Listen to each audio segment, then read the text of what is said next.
إن للمتقين مفازا حدائق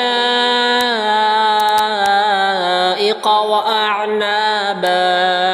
وكواعب أترابا وكأسا دهاقا لا يسمعون فيها لغوا ولا كذابا جزاء من ربك عطاء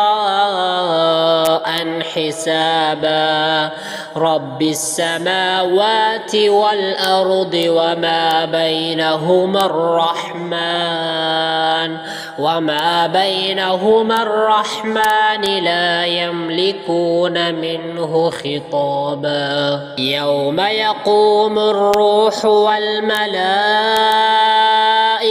صفا لا يتكلمون إلا من أذن له الرحمن وقال صوابا ذلك اليوم الحق فمن شاء اتخذ إلى ربه مآبا إنا أنذرناكم عذابا قريبا يوم ينظر المرء ما قدمت يداه